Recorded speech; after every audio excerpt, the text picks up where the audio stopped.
It's your buddy Super Cena, and I won again at WWE BATTLEGROUND 2014. Ha! Unfucking believable! John Cena pulls it off again as he defeats Roman Reigns, Kane, and the blue trunk wearing Randy Orton at WWE BATTLEGROUND 2014. What's up, everybody? It's Grim, your YouTube Wrestling Figures Heavyweight Champion, and I'm about to review the fuck out of this really fun pay-per-view. Now, I know a lot of people are not happy with the match results, myself included. And that's because most of my fucking picks were wrong. Failed it times 2. Boo-hoo, Grim. Get over it. You're not a fucking super genius. But I like to think I am.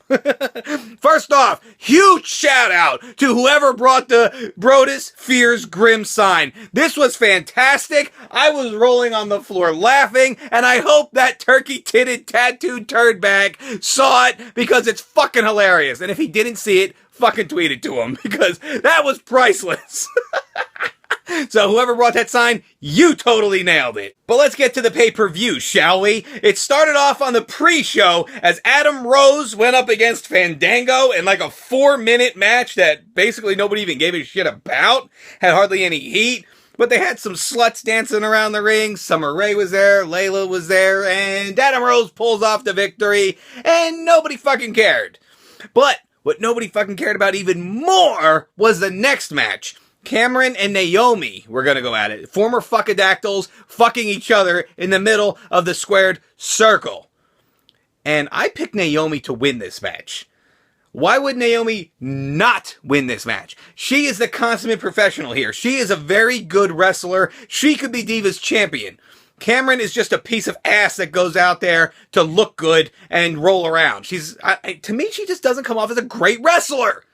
But Cameron wins. What the fuck? But whatever, starting off the pay-per-view, based on the pre-show, my predictions are 1-1, because I picked that Adam Rose was gonna beat Damien Sandow, and they switched it to Fandango. Now, meanwhile, Heel Wife had the same picks as me, so she was also 1-1. But then we get rolling with the pay-per-view and the matchup of the night. The most unbelievable action I've seen this entire pay-per-view had to be between the Usos and the Wyatt family, Harper and Rowan. These guys were going at it in a best 2 out of 3 falls tag team match for the tag team championships, and these motherfuckers tore the house down.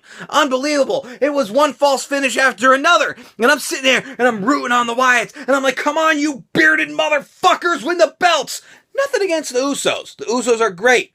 But I wanted to see the Wyatts win. And unfortunately for me, and for them, that's not what happened. And fortunately for the Usos and all you Uso fans out there, Usos retain. And both me and Heel Wife got that match wrong in our predictions. So now we're 1-2. Now, they were supposed to have Seth Rollins take on Dean Ambrose, but because they had some type of backstage promo here, Seth Rollins beats up Dean Ambrose, and Dean Ambrose beats up Seth Rollins, and Dean Ambrose gets banned from the arena, and a bunch of crazy shit was going on. It was a little bit hard for me to follow because at this point, I was driving home from P.F. Chang's. Yes, I was watching the first 3 matches of this pay-per-view at a fucking P.F. Chang's restaurant on my iPhone.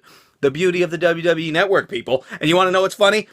As the waiter came by and gave me my check, he's like, oh, you're watching the pay-per-view? I was like, yeah, man, network, right on my phone here. He goes, I got it on my iPad in the back. I was like, fuck yeah, fist bump, I'm out of here, man. I gotta go home and watch it. And then the next matchup is upon us as the sexy sirens of the Divas division, Paige and AJ Lee, put the Divas title on the line in mediocre match. It wasn't fantastic. I think that Paige and AJ are capable of much more, but this was definitely a solid match, and I was super happy to see AJ win, because that's who I picked, and now I am leading Heel Wife in the predictions. I am beating her by 1. And then the next match out is Rusev going to take on Jack Swagger, and a lot of idiots on the internet were telling you that Rusev wasn't going to have the Russian gimmick anymore. Fooled you, dumb fuckers, because guess who comes out and practically puts Putin up on a pedestal but Lana and Rusev. You know, basically saying that this is what's getting him over and this is what's giving him the heat,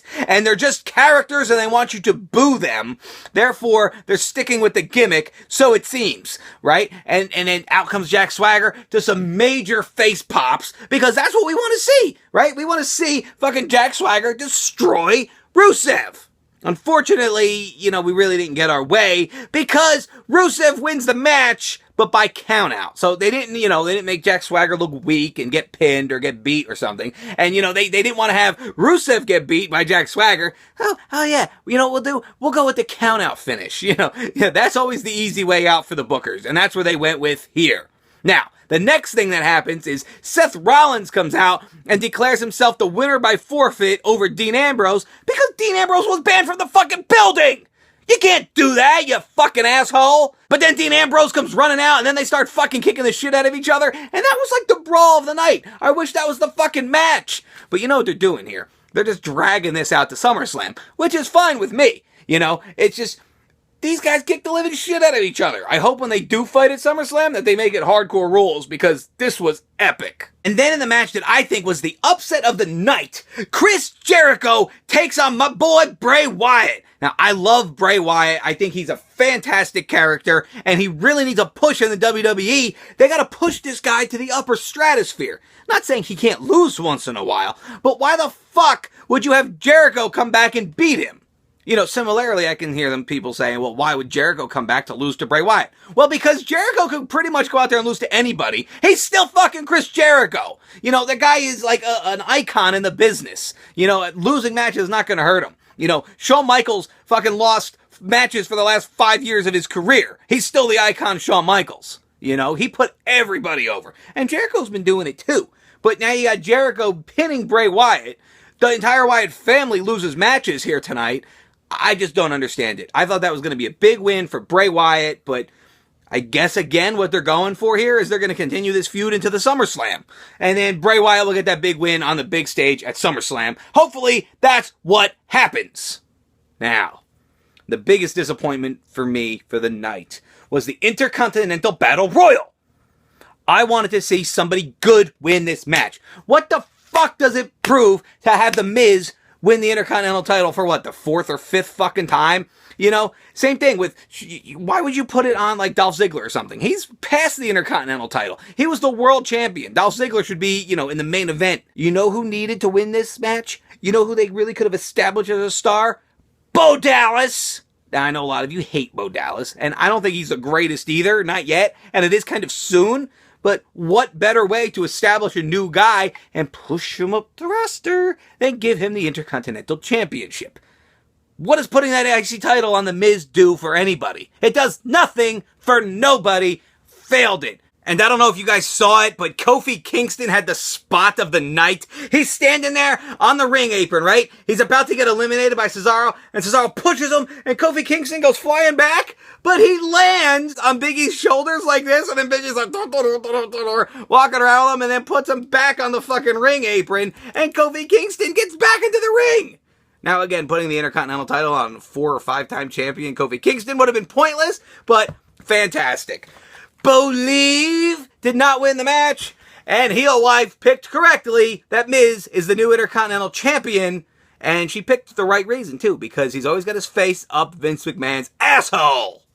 Which then brings us to our main event. And the main event of the night sees Super Cena win once again. You can't see me, kids. Ha, kids! Yeah! Super Cena wins again. Ha, kids! And I have no problem with John Cena winning because supposedly he's going to go into SummerSlam against Brock Lesnar for the belts. But where the fuck was Brock Lesnar at the end to beat the shit out of him? That's what I want to see. Super Cena, triumphant, he retains the title, and then, by God, here comes your boy! No! By God, no! He's picking him up! He's gonna give him the F5! That's what should have happened at the end of this pay-per-view. Where were you, fuckface? Roman Reigns had a spectacular performance. They made Roman Reigns look super strong in this match, which was fantastic. And when him and Cena were going back and forth, Roman Reigns would hit Cena in the face, the crowd goes, yeah! Super Cena comes back, they go, boo! Yeah! Boo! Yeah! So that was really cool to see. And it was also cool to see Randy Orton in some colored tights other than black for a fucking change. All in all, the WWE Battleground 2014 pay-per-view kicked some ass. I always gotta respect the workers, even though the outcomes weren't always fantastic. And because heel wife picked The Miz in the Battle Royal, and I picked AJ to retain her Divas title. We tied on the predictions, so tie goes to me. I can still make videos, even though I don't give a fuck what she said in her heel wife prediction challenge. I was gonna make videos all fucking week anyway. Fuck you, heel wife. Thank you guys for watching. I hope you enjoyed WWE Battlegrounds. Let me know your thoughts in the comments below. And please like this video, leave a comment, and subscribe for your boy.